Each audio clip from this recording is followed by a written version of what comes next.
Hello students, अगर आप finance field से हो या आप फाइनेंस में अपना करियर बनाना चाहते हो तो एक टर्म को आप बहुत ज्यादा सुनते होंगे, दैट इज फाइनेंशियल मॉडलिंग। अब फाइनेंशियल मॉडलिंग होता क्या है? फाइनेंशियल मॉडलिंग होता है कि आप किसी भी बिजनेस, कंपनी या ऑर्गेनाइजेशन जो उसके बारे में जानते हो कि वो पास्ट में कैसा उसने परफॉर्म किया है, वो करंटली कैसा परफॉर्म कर रही है, या फ्यूचर में उसका कैश जनरेटिंग कैपेसिटी कितनी है। अगर आपको उसके बारे में जानना है ना, तो उस कंपनी से रिलेटेड आपको एक फाइनेंशियल मॉडल बनाना पड़ता है। अब समटाइम्स आप कंफ्यूज हो जाते हो कि what is the difference between financial projection and financial modelling.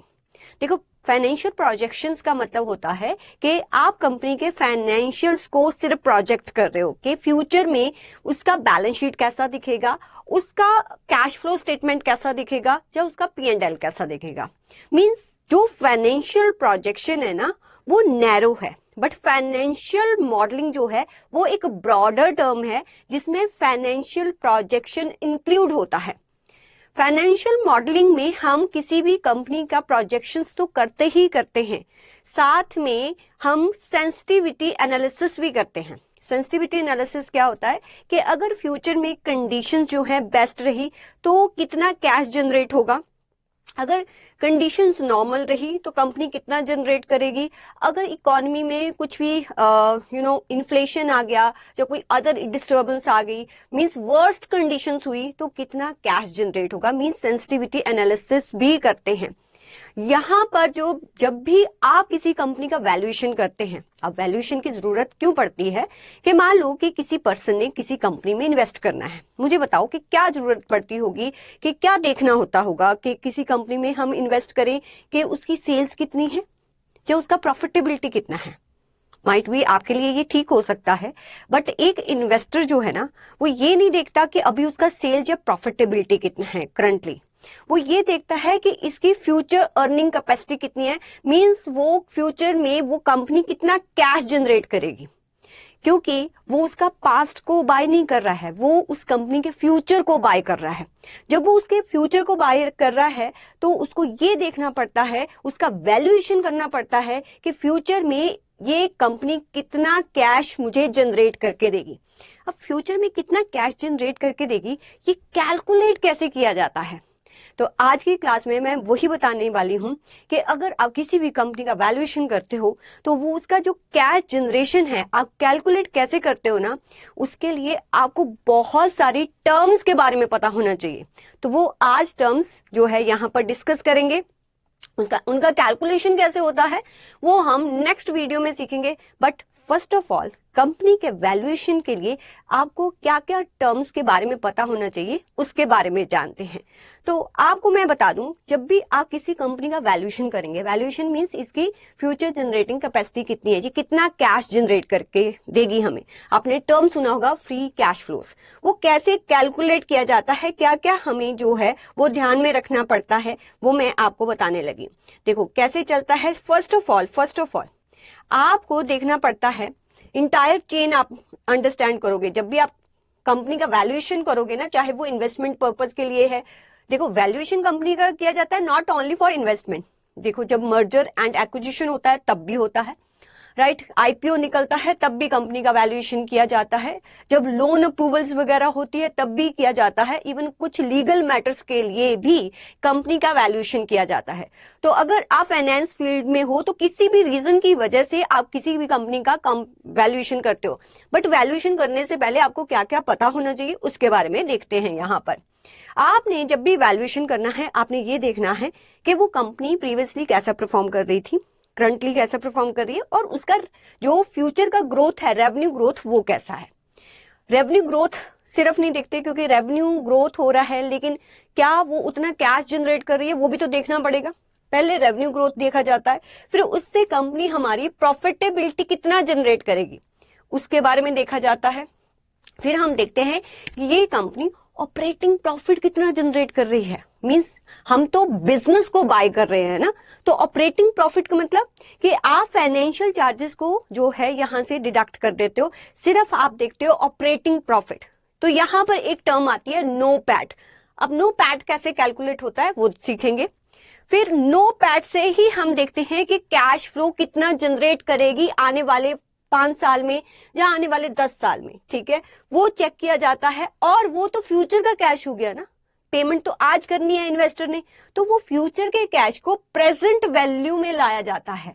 तो मींस हम क्या करते हैं, डिस्काउंट करते हैं उसको, ठीक है, जिसको हम DCF बोलते हैं, डिस्काउंटेड कैश फ्लो। अब डिस्काउंट करने के लिए कैश फ्लो को एक टर्म आ जाती है कि आपने कॉस्ट ऑफ कैपिटल का यूज करना है। कॉस्ट ऑफ कैपिटल नहीं, सिर्फ weighted average cost of capital, इसके बारे में सीखेंगे। फिर आपके पास आ जाती है उस एंटरप्राइज की वैल्यू कितनी है। तो एंटरप्राइज वैल्यू मींस उस पूरी की कंपनी की आज वैल्यू कितनी है, वो आपके पास आ जाती है। उसमें से अगर आप डेट को लेस कर देते हो देन आपके पास इक्विटी की वैल्यू आ जाती है। तो ये सब कुछ कैलकुलेट कैसे किया जाता है, इन टर्म्स का कैसे यूज किया जाता है, वो सीखने वाले हैं। और इन टर्म्स का यूज करके ही आप ये फाइनल जो अपना फाइनेंशियल मॉडल है वो यूज करोगे, क्योंकि हमें वैक की जरूरत पड़ेगी, हमें ग्रोथ की जरूरत पड़ेगी, तब जाके हम देखेंगे कि जो फ्यूचर की कैश वो जनरेट कर रही है कंपनी, उसका वैल्यू आज कितना है। फिर आपने देखा होगा कि एक टर्मिनल वैल्यू होती है, जितना भी फ्यूचर में अगर 5 इयर्स का हमने प्रोजेक्शन किया है वो करके, ठीक है, एक कंटिन्यूटी मींस आने वाले बाकी साल में वो कैश इतना ही जनरेट करेगी, उन सभी को हम ऐड कर देते तो हमारे पास एंटरप्राइज की वैल्यू आ जाती है। अगर उसमें हम फाइनेंशियल लायबिलिटीज को माइनस कर दे देन हमारे पास इक्विटी की वैल्यू आ जाती है, मींस आपका इन्वेस्टर आपको कितना पे करने के लिए रेडी होगा। तो ऐसे आप कंपनी का वैल्यूएशन करते हो। तो वैल्यूएशन में आपने DCF तक आने के लिए हमें ये भी तो पता होना चाहिए कि कैश जनरेट कितना होगा। अब ये कैश कितना जनरेट होगा उसको कैसे कैलकुलेट किया जाता है, उसके बारे में मैं आपको बताने लगी हूं। तो कंपनी का वैल्यूएशन क्यों क्यों किन किन वजह से होता है, mergers, investment, financial, estate planning, legal matters, loan approval, IPO, इन सभी वजह से ये वैल्यूएशन है वो किया जाता है। अब आइए, अब फर्स्ट ऑफ ऑल मैंने आपको क्या बताया, आपको ये जानना होगा, पहले ये जानिए कि उस कंपनी का ग्रोथ कितना होगा, ठीक है। ग्रोथ क्यों मैटर करता है, क्योंकि जितना ग्रोथ होगा, देखो प्रॉफिट जो है कंपनी की कैश जनरेशन कैपेसिटी जो है वो 2 टर्म्स पे या 2 फैक्टर्स पर, ड्राइवर्स पर डिपेंड करती है। या तो कंपनी जो है फ्यूचर में ज्यादा सेल करे, ज्यादा सेल करेगी तो प्रॉफिट जो है वो ज्यादा अर्न होगा, अगर उसी परसेंटेज पर या जो है हायर परसेंटेज पे अर्न करती है तब भी प्रॉफिट जो है वो ज्यादा हो जाएगा। अगर फ्यूचर में मान लो कि सेल्स ज्यादा नहीं होती लेकिन उसका प्रॉफिट मार्जिन जो है वो ज्यादा हो जाता है, तब भी आपके पास कैश जो है वो ज्यादा आएगा। तो आपको रेवेन्यू ग्रोथ और आपको प्रॉफिटेबिलिटी कितना है, इन दोनों को कंसीडर करना है जब आप कंपनी का वैल्यूएशन करोगे। तो कंपनी का वैल्यूएशन कैसे करेंगे, आप देखोगे कि फ्यूचर में कितना सेल्स करेगी, ठीक है, ये एस्टिमेट लगा लेंगे कि अभी इतना सेल हो रहा है, इतना परसेंटेज नेक्स्ट ईयर में करेगी, इतना परसेंटेज नेक्स्ट ईयर में करेगी। तो वो परसेंटेज आप ऐड करके देख लेते हो कि आने वाले टाइम में सेल कितना होगा। फिर आप उनमें से जितने भी आपको कॉस्ट ऑफ गुड्स सोल्ड है वो माइनस कर देते हो, तो आपके पास क्या आ जाता है, ग्रॉस मार्जिन। अब इसमें से सिर्फ आप ऑपरेटिंग एक्सपेंसेस माइनस करोगे और अपना जो भी आपका डेप्रिसिएशन एंड अमॉर्टाइजेशन है, जो नॉन कैश आइटम होती है, ये भी माइनस करना है। तो ऑपरेटिंग एक्सपेंसेस सारे के सारे माइनस कर देते हो, तो आपके पास आ जाता है earning before interest and taxes, right. ये आपके पास earning before interest and taxes आ गया। अगर मैं ये जो डेप्रिसिएशन एंड अमॉर्टाइजेशन यहां पर ना लिखती तो हमारे पास क्या आता, अबीटा, ठीक है। जितने भी मैन्युफैक्चरिंग कंसर्न्स होती है ना, वहां पर अबीटा की बहुत वैल्यू होती है। जितने भी सर्विस सेक्टर होता है ना, वहां पर एबिट की ज्यादा वैल्यू होती है, अर्निंग बिफोर इंटरेस्ट और टैक्स, क्योंकि वहां पर कैपेक्स कम होता है, तो आपका डेप्रिसिएशन एंड अमॉर्टाइजेशन आपकी प्रॉफिटेबिलिटी को इतना इम्पैक्ट नहीं करता। इस पर सेपरेट वीडियो है इस चैनल पर। फिर आपके पास एबिट आ गया, earning before interest and tax, तो उसमें आप टैक्स रेट लगाकर, राइट, अपना जो भी आपके ऑपरेटिंग टैक्सेस हो गए वो माइनस कर देते हो। देन आपके पास आता है नो पैट।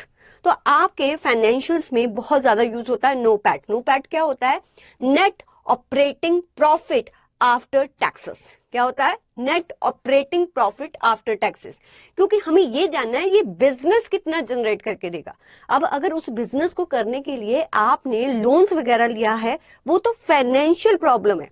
पहले देखिए कि जो बिजनेस आप बाय करने लगे हैं उसका ऑपरेटिंग प्रॉफिट जो है, कैपेबिलिटी जो है प्रॉफिट जनरेट करने की, वो कितनी है। तो वो आपको सिर्फ और सिर्फ किससे पता चलेगा? NOPAT। तो NOPAT क्या होता है? NOPAT एक मेजर होता है जिससे हम ऑपरेटिंग प्रॉफिटेबिलिटी किसी भी कंसर्न की देखते हैं। It doesn't take into consideration financial structure. ये फाइनेंशियल स्ट्रक्चर जो होता है कंपनी का, उसको कंसीडरेशन में नहीं लेता है। अच्छा, आपने यहां से NOPAT को कैलकुलेट कर लिया। NOPAT का इसके ऊपर जो है आप ये नहीं बता सकते कि अब इन्वेस्टर को कितना पैसा इस कंपनी के लिए देना पड़ेगा। NOPAT से ही हम कैलकुलेट करेंगे कि फ्यूचर में ये कंपनी जो है कितना कैश जनरेट करेगी। इसलिए जब भी आप फाइनेंशियल मॉडल बनाओगे, सबसे पहले आपको कैलकुलेट करना पड़ेगा क्या? NOPAT calculate. देखो, कैलकुलेशन तो सारी ऑटोमेटिकली हो जाती हैं, लेकिन आपको वो टर्म्स पता होनी चाहिए। NOPAT कैलकुलेट करने के बाद आपने क्या करना है? आपने इस NOPAT में कुछ एडजस्टमेंट्स करनी है, जिसके थ्रू आपको पता चलेगा आपका फ्री कैश फ्लो कितना है। मींस फ्यूचर में फ्री कैश फ्लो का मतलब कि सब कुछ पेमेंट करने के बाद, अगर आपने कोई कैपिटल एक्सपेंडिचर भी उस कंपनी ने करना है ना, उसको करने के बाद सब कुछ देकर कंपनी के हाथ में कितना पैसा बचता है, that is called free cash flow, right. तो वो कैसे निकलेगा? NOPAT आपने कैलकुलेट कर लिया। NOPAT कैलकुलेट करने के बाद, क्योंकि मुझे सिर्फ ये जानना है कि कंपनी के हाथ में पैसा कितना है, उसमें आप एड बैक कर दोगे अपना डेप्रिसिएशन एंड अमोर्टाइजेशन। फिर आप वर्किंग कैपिटल की एडजस्टमेंट्स करोगे, जैसे आप कैश फ्लो स्टेटमेंट में करते हो, वो सारी की सारी वर्किंग कैपिटल आपने एडजस्टमेंट यहां पर करनी है। जब आप कैपिटल एडजस्टमेंट और जितना भी आपने फ्यूचर में कैपिटल इन्वेस्टमेंट करना है वो भी आप माइनस कर दोगे, तो आपके पास क्या आ जाएगा? Free cash flows are available to both debt and equity investors. ठीक है, इंटरेस्ट का अगर आप यहाँ पर कोई भी कह लो कि ट्रीटमेंट नहीं करते हो, तो आपके पास यहाँ पर free cash flow means NOPAT में से आपने एड बैक कर देना है अपना डेप्रिसिएशन एंड अमोर्टाइजेशन। फिर उसके बाद आपने वर्किंग कैपिटल की एडजस्टमेंट करनी है। वर्किंग कैपिटल की एडजस्टमेंट क्या होती है? देखो, जितना भी आपने सेल किया सारा थोड़ी पैसा आ जाएगा, ठीक है, तो वहां पर और जितने भी आपने परचेज की है सारा पैसा आपने दिया नहीं होगा, तो यहाँ पर वर्किंग कैपिटल वही होता है ना आपके अकाउंट्स पेबल और अकाउंट रिसीवेबल, उसका एडजस्टमेंट करना है कि कितना आपने पैसा दिया कितना नहीं। वो एडजस्टमेंट करने के बाद पता चलेगा कि आपकी कंपनी के हाथ में कितना पैसा है। तो जब आपने ये सारा कैश निकाल लिया, ठीक है, भी इतना सब कुछ देने के बाद हमारी कंपनी के पास जो है वो इतना पैसा बचता है, that is called free cash flow. तो ऐसे हमें बहुत सारे साल का क्या मिल जाएगा? डिफरेंट ईयर्स का क्या मिल जाएगा? कैश फ्लो मिल जाता है। अब उस कैश फ्लो को मींस आपने ये सारी कैलकुलेशन जो है ऐसे कर लेनी है। ये हमारे पास जो है वो आ जाता है कि हमारे पास कितना कैश फ्लो पड़ा है, मतलब आपको जो फाइनेंशियल ईयर 19 में कितना आएगा, 20 में 21, 22, 23, ठीक है, NOPAT से हमने ये कर दिया। देखिए ये 23 में मिलेगा, और आज मान लीजिए जो इन्वेस्टर है उसने आज आपको पेमेंट करनी है। अगर आज आपको पेमेंट करनी है तो इस सभी फ्यूचर के कैश फ्लो को वो प्रेजेंट में लेके आएगा, ठीक है, जिसको हम क्या बोलते हैं? Present value of future cash flow. क्योंकि आज का 100 रुपीज नॉट इक्वल टू 5 साल के बाद का 100 रुपीज। क्यों ऐसा होता है? जैसे फॉर एग्जाम्पल आप मुझे अगर बोलो कि आज मैम आपको ना 100 रुपीज दे देते हैं, नहीं जान तो आप 1 साल बाद एक्सेप्ट कर लो। देखो आज लूं या कल लूं, है तो 100 रुपीज, नहीं, दिस इज रॉन्ग। देखो आज 100 रुपीज अगर आप मुझे देते हो तो मैं उसको बैंक में इन्वेस्ट कर सकती हूँ। बैंक अगर मुझे 10% का इंटरेस्ट देता है तो 1 साल के बाद मेरे हाथ में वो कितना आ जाएगा? 110 होगा, ठीक है, 1 साल के बाद, क्योंकि उसकी जो वैल्यू है फ्यूचर में वो 110 हो जाएगी। उसी 110 को वो फ्यूचर की वैल्यू है, ठीक है। अगर 100 रुपए आप 1 साल बाद देते हो तो मुझे वो 10 रुपए का जो है वो नुकसान हो जाएगा। तो जो 110 जो है, ये जो 10% मैंने इंटरेस्ट रेट बोला है ना, ये उस अमाउंट की कॉस्ट है, राइट। तो आपने क्या करना है, जो फ्यूचर में मिलने वाला कैश है जितना 110 उसकी आज क्या वैल्यू होगी, क्योंकि कुछ इन्फ्लेशन वगैरह सब कुछ आपको काउंट करना पड़ता है, उसकी आज वैल्यू क्या होगी, फ्यूचर में 110 है, ठीक है, आपने इंटरेस्ट रेट कितना यूज किया 10%। अगर आप 10% यूज करते हो, देखो अगर 100 रुपीज, चलो 100 रुपीज ना लेके हम लेते हैं कि आज 10,000 अगर आपने मुझे देना है, ठीक है, अगर 10,000 आज दे देते हो तो 10% अगर मुझे इंटरेस्ट मिलता है, अगर 10% मुझे इंटरेस्ट मिलता है तो एक साल बाद इसकी वैल्यू कितनी होगी, एक साल बाद इसकी वैल्यू कितनी हो जाएगी, एक साल बाद इसकी वैल्यू 11,000 हो जाएगी 10% के इंटरेस्ट से, राइट। और ये तो फ्यूचर की वैल्यू है, फ्यूचर की वैल्यू है, ठीक है, इसमें 10% इंक्लूड है। अगर आपको ये बताया हो कि आपको 1 ईयर के बाद 11,000 मिलेगा, आज उसकी वैल्यू कितनी है, तो वो कैसे कैलकुलेट करते हैं, ये है फ्यूचर वैल्यू 11,000, तो आज उसकी वैल्यू कितनी है कैसे निकलेगा, जो भी आपको 11,000 फ्यूचर वैल्यू है, जो जितना इंटरेस्ट है, ये जो इंटरेस्ट है ना इसी को बोलते हैं कॉस्ट, राइट। तो आपने इस पर अर्न कितना किया 10%, तो इसी को 10%, तो ये जो 11,000 है ये किसको रिप्रेजेंट कर रहा है, 110 को, क्योंकि अगर 100 रुपीज आज इन्वेस्ट करते उस पर 10% आपको इंटरेस्ट मिलता तो फ्यूचर में उसकी अमाउंट कितनी हो जाती 110, means this amount represent to 110, तो 100 कितना होगा 100, तो ये आ गया 10,000। तो ये जो है हम जो फ्यूचर की वैल्यू को खींच के प्रेजेंट तक लाते हैं उसके लिए हमें ये चाहिए होता है 10%, ये this is called the cost of capital आपके फाइनेंशियल मॉडल में। अब ये कॉस्ट ऑफ कैपिटल कैसे निकाला जाता है, उसके लिए टर्म यूज होती है आपके यहाँ पर एक टर्म आती है जिसको बोलते हैं weighted average cost of capital. Cost of capital का मतलब क्या है, कैसे निकाला जाता है, देखो आपने कंपनी स्टार्ट की, अब कंपनी में जो फंड तो कहीं ना कहीं से चाहिए, जहां तो जो ऑनर है खुद का फंड लगाएगा, मींस इक्विटी होगा। सेकंड, जहां वो लोन लिया जाएगा, मतलब कैपिटल स्ट्रक्चर में के 2 पार्ट्स होते हैं, एक ऑनर का कैपिटल, सेकंड जो है वो लोन होता है। अब जो ऑनर है अपनी कंपनी में क्यों इन्वेस्ट करता है, उसको कोई रिटर्न चाहिए, वो जो रिटर्न वो एक्सपेक्ट कर रहा है ना उसको बोलते हैं cost of capital of equity. अब जो लोन आपने लिया है, ऑब्वियसली जो बैंक या किसी भी इंस्टीट्यूशन ने जो लोन लिया वो आपसे कोई इंटरेस्ट एक्सपेक्ट करेगी, वो जो इंटरेस्ट रेट है उस डिबेंचर्स का, जो लोन का जो भी होगा 10% 12%, वो उसका कॉस्ट ऑफ कैपिटल है। तो इन दोनों कॉस्ट ऑफ कैपिटल्स को ऐड करने के बाद जो आता है that is called weighted average cost of capital. अब ये कॉस्ट ऑफ कैपिटल कैलकुलेट कैसे किया जाता है, देखो डिवेंचर्स का तो इजी है, लोन्स का इजी है, जो भी इंटरेस्ट रेट होगा, और आपको ये भी पता होगा कि जो इंटरेस्ट आप देते हो, जो भी इंटरेस्ट एक्सपेंसेस आप इनकर्ड करते हो, उसका आपको जो है वो फायदा मिल जाता है, बेनिफिट मिल जाता है, उतने से आपके एक्सपेंसेस कम हो जाते हैं, जिसकी वजह से आपको टैक्सेशन कम देना पड़ता है, राइट। तो आप जो है टैक्स शील्ड जो है उसका ट्रीटमेंट करके ही आप जो है कॉस्ट ऑफ डेट निकालते हैं। कैसे निकालते हैं, कॉस्ट ऑफ डेट कैसे निकाला जाता है, कॉस्ट ऑफ डेट निकालने के लिए आपने, जिसको हम केडीबी बोलते हैं, राइट, ये कैसे निकाला जाता है यहां पर मैं आपको बताती हूँ।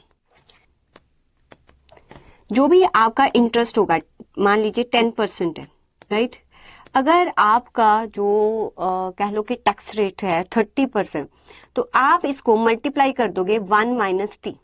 क्यों, क्योंकि आपको अल्टीमेटली अगर आपका टैक्स रेट 30% है ना, तो अल्टीमेटली जो अफेक्टिव इंटरेस्ट रेट होगा वो 10% नहीं होगा, उसको 0.70 से मल्टीप्लाई करेंगे, वो होगा आपका 7% ही होता है। जैसे एग्जाम्पल कि आपका जो प्रॉफिट है 10,000 है, अगर आपका इंटरेस्ट ना होता तो आपको इस पर 30% जो है वो क्या देना पड़ता, टैक्स देना पड़ता, मीन्स आपका होता टैक्स 3,000 होता।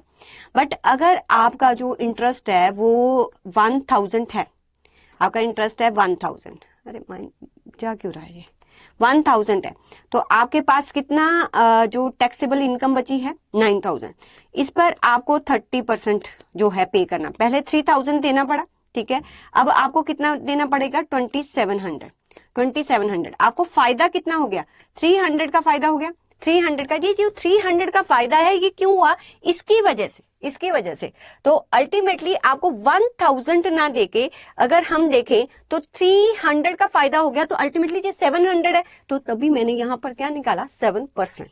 तो हमेशा जब भी आप cost of capital of debt लेते हो, क्योंकि हमें टैक्स शीट मिलता है, तो आप उसमें से टैक्स का जो बेनिफिट है उसको डिडक्ट करके जो इफेक्टिव आपको रेट पड़ा है उसको आप कैलकुलेट करते हो।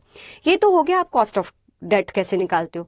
फिर हम कॉस्ट ऑफ कैपिटल इक्विटी कैसे निकालते हैं, उसके लिए एक फॉर्मूला यूज होता है जिसको हम कैपम मॉडल के थ्रू भी कैलकुलेट करते हैं। तो कैपम मॉडल कहता है कि अगर आपको इक्विटी का कॉस्ट निकालना है तो उसके लिए यहाँ पर लिखा होगा, 2 मिनट में आपको दिखाती हूँ। उसके लिए आप कैपम जो है वो यूज करेंगे। तो यहाँ पर देखो वो कैसे निकालता है, के ई को रिप्रेजेंट करते हैं जो भी आपका रिस्क फ्री मीन्स अगर आप अपने बिजनेस में ना लगा के किसी भी रिस्क फ्री सिक्योरिटीज में लगाते तो कितना रिटर्न मिलता। तो मान लीजिए कि आपको मिलता है 10%, तो 10% सिर्फ अगर बिजनेस भी आपको 10% देगा तो आप रिस्क क्यों लोगे। तो एक तो रिस्क फ्री रिटर्न में प्लस जो आपने रिस्क लिया है उसका भी रिटर्न ऐड करना है। तो वो जो रिस्क लिया है वो कैसे आपको पता चलता है, प्लस करते हो जिस भी कंपनी में आप इन्वेस्ट कर रहे हो ना उसका बीटा कितना होगा। तो बीटा क्या होता है, एक्चुअली में बीटा ये मेजर होता है जो कि स्टॉक की वॉलेटिलिटी को बताता है इन रिलेशन टू मार्केट, कि मार्केट अगर 1% से ऊपर गई तो ये कंपनी का स्टॉक कितने परसेंट से ऊपर जाएगा। अगर तो सेम परसेंटेज से जाता है, ठीक है, तो बीटा आपका जो है वो 1 होता है। अगर 1.5 है तो इट मीन्स कि जितना मार्केट ऊपर जाएगी उससे जो है 1.5% ये वाला स्टॉक जाएगा। अगर 1 से कम है तो अगर मार्केट 1% जाती है ये थोड़ा कम जो है ऊपर जाएगा। तो बीटा जो है ना वो वॉलेटिलिटी बताता है उस कंपनी के स्टॉक की, ठीक है, इन रिस्पेक्ट टू या in relation to the market कितना होगा। तो बीटा जो है वो क्लासेस में आपकी एक्सेल की और सीएफएम की क्लासेस में कैसे कैलकुलेट करते हैं वो बताया हुआ है। तो बीटा को मल्टीप्लाई करते हो मार्केट रिस्क प्रीमियम से। अब मार्केट रिस्क प्रीमियम क्या होता है कि अगर आपकी जो रिस्क फ्री सिक्योरिटी है वो आपको 10% देती है और मार्केट आपको रिटर्न देता है 15%, राइट। तो ये जो 15 और 10 के बीच का डिफरेंस है ना 5%, this is the market risk premium. Means market आपको 5% एक्स्ट्रा अर्न करके देती है। बट इस कंपनी की वॉलेटिलिटी कितनी है, अगर 1.5 है ना तो इट मींस इस स्टॉक को ज्यादा अर्न करके देना पड़ेगा। तो उस रिस्क प्रीमियम को बीटा से मल्टीप्लाई कर देते हो और उसको रिस्क फ्री रिटर्न में ऐड कर देते हो, देन आपके पास क्या आ जाता है, कॉस्ट ऑफ इक्विटी। अब मान लीजिए आपका कॉस्ट ऑफ डेट है 10%, कॉस्ट ऑफ इक्विटी जो है वो आपकी आ गई 12%। तो 10% और 12% दोनों को ऐड कर दूं, नहीं, आपको वेटेड एवरेज निकालनी पड़ती है। तो वेटेड एवरेज कैसे निकालते हैं, वेटेड एवरेज कैसे निकालते हैं, जितना भी आपका यहाँ पर बताती हूँ, ठीक है, जितना भी आपका डेट है, आपके टोटल कैपिटल स्ट्रक्चर कितनी है, ठीक है, मान लो कि आपके टोटल कैपिटल स्ट्रक्चर है 1 करोड़, उसमें से डेट जो है वो आपका अराउंड 50 लाख है, मतलब 50% है। तो जो भी आपका केडी आया होगा, कॉस्ट ऑफ डेट आया होगा टैक्स के एडजस्टमेंट के बाद, उसको जो है उसका 50% मींस पूरे कैपिटल स्ट्रक्चर का 50% जो है इतना रिटर्न केडी के लिए देना पड़ता है। और ऐसे ही फिर आप जो है 50% का वेट किसको असाइन कर दोगे, जो भी आपका कॉस्ट ऑफ इक्विटी आया, that is called weighted average cost of capital. तो ये जो weighted average cost of capital जब हमारे पास आ जाता है, ठीक है, जब हमारे पास कैलकुलेट करके weighted average cost of capital आ गया, तो आपके जितने भी फ्यूचर कैश फ्लो है, ठीक है, वो वाला रेट यूज करके आप देखोगे कि आज उसकी प्रेजेंट वैल्यू कितनी है। तो वो आपका प्रेजेंट कैश फ्लो जो है वो कैलकुलेट हो जाता है। तो प्रेजेंट कैश फ्लो कैलकुलेट करने के बाद आप एंटरप्राइज की वैल्यू निकाल सकते हो और इक्विटी की भी वैल्यू निकाल सकते हो। तो यही आपकी टर्म्स जो हैं वो सारी की सारी यूज होती हैं। तो आपको फर्स्ट ऑफ ऑल वैल्यूएशन करते टाइम सबसे पहले रेवेन्यू ग्रोथ कंपनी का देखना पड़ेगा, ठीक है, तो उसके अकॉर्डिंग आप प्रोजेक्शन करोगे एवरी ईयर कितना कितना सेल होगा। फिर उस सेल से एवरी ईयर आपकी प्रॉफिटेबिलिटी कितनी होगी वो कैलकुलेट होगी। इस प्रॉफिटेबिलिटी से फिर आप नो पैट निकालोगे, ठीक है, net operating profit after tax निकालोगे और उस नो पैट से उसमें वर्किंग कैपिटल की एडजस्टमेंट करके और कैपेक्स की एडजस्टमेंट करके आपके पास आएगा आपका कैश फ्लो कितना है। वो कैश फ्लो आपको फ्यूचर का आएगा। उस फ्यूचर के कैश फ्लो को आज की डेट में आपने देखना है तो आपको उसको डिस्काउंट करना पड़ेगा। तो डिस्काउंट करने के लिए आपको weighted average cost of capital की रिक्वायरमेंट होगी। तो उसको कैसे कैलकुलेट किया जाता है, जो भी आपका कैपिटल स्ट्रक्चर होगा उसमें कितना केडी है कितना केई है उसको कैलकुलेट करोगे, देन आपको उसको यूज करने से आपको पता चल जाएगा कि आज इस कंपनी का वैल्यू कितना है, that is called enterprise value. उसमें से डेट को माइनस कर दोगे तो वो आपके पास आ जाता है इक्विटी वैल्यू। तो ये सब कुछ कैलकुलेट करने के बाद आपका जो है फाइनेंशियल मॉडल जो है वो बन जाता है, और इससे आप जो है आगे इसके ऊपर फिर सेंसिटिविटी एनालिसिस करते हैं। और वो कैसे किया जाता है वो आपको क्लासेस में बताया हुआ है, बट कभी भी आप फाइनेंशियल मॉडल सीखें तो आपको इन टर्म्स का नॉलेज होना बहुत जरूरी है। Okay, bye students.